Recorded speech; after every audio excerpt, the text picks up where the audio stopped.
So there's nothing remotely Chinese about the Wu-Tang Clan except their funny name, and they were sort of funny rappers, and someone thought it was funny to make a shirt saying Wuhan Clan instead of Wu-Tang Clan.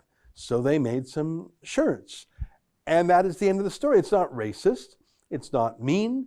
It's replacing Wu-Tang with Wuhan. And that's about it, really. But look at this. This is a statement from the Embassy of Canada. The Embassy of Canada wishes to convey our sincere regret that the private production of T-shirts for embassy staff featuring Wuhan and the logo of a popular hip-hop group has offended public sentiment in China. These T-shirts were not produced to make any statement, political or otherwise, and we regret the offense they have caused. I'm serious, they apologized in a groveling apology. China has had the two Michaels in captivity for 792 days. 792 days. And we're apologizing to them for a goofy T-shirt that someone made riffing on the word Wu-Tang Clan. Oh, and that's not enough. Here's a Chinese English language propaganda newspaper called Global Times. It's the mouthpiece for the Communist Party of China for foreign affairs matters, published in English. It's not for Chinese people to read, it's for the world's diplomats to read. And their headline is, Canada should take diplomats' Wuhan bat T-shirt incident as a warning, Chinese foreign minister.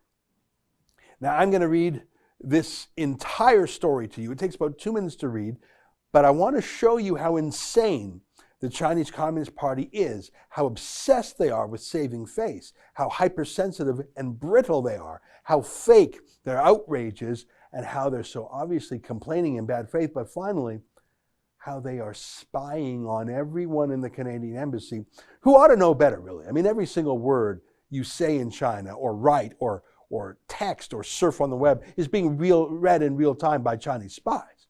Let me read this article. Canada should take its diplomats' Wuhan bat T-shirt incident as a warning to ensure similar things do not happen again, the Chinese Foreign Ministry said, after the Canadian Embassy in Beijing admitted the T-shirt had caused offense to the Chinese people.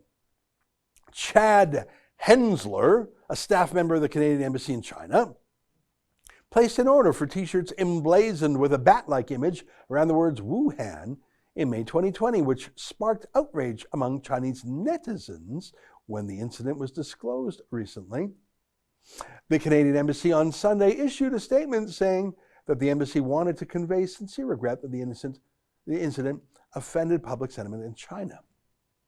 These T-shirts were not produced to make any statement, political or otherwise, and we regret the offense they may have caused, the statement said. Chinese Foreign Ministry spokesperson Wang Wenbin said at Monday's media briefing that China has noted that the Canadian Embassy in China admitted the Canadian diplomat's behavior offended Chinese people. Canada should take it as a warning to ensure that such incidents won't happen again, Wang said. A spokesperson for Canada's Foreign Service last week called the incident a misunderstanding, but Wang did not buy it, saying the excuse was unconvincing and Canada should provide a clear explanation to China as soon as possible.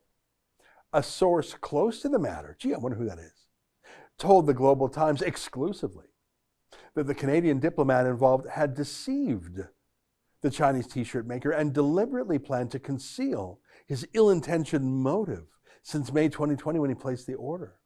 He had sought companies that produce T-shirts with cultural symbols as early as in May.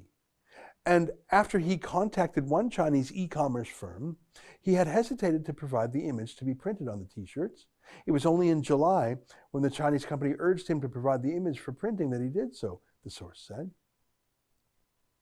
Look at that detail there. They're spying on him, obviously. They're spying on every single person in the embassy, obviously. Spying on every phone call he makes, every email he sends, every website he goes to, obviously. Look at that. And that doesn't get a word of objection from our embassy. Maybe Trudeau will apologize to China again.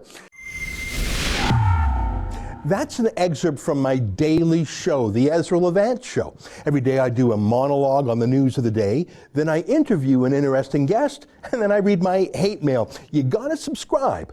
Go to rebelnews.com.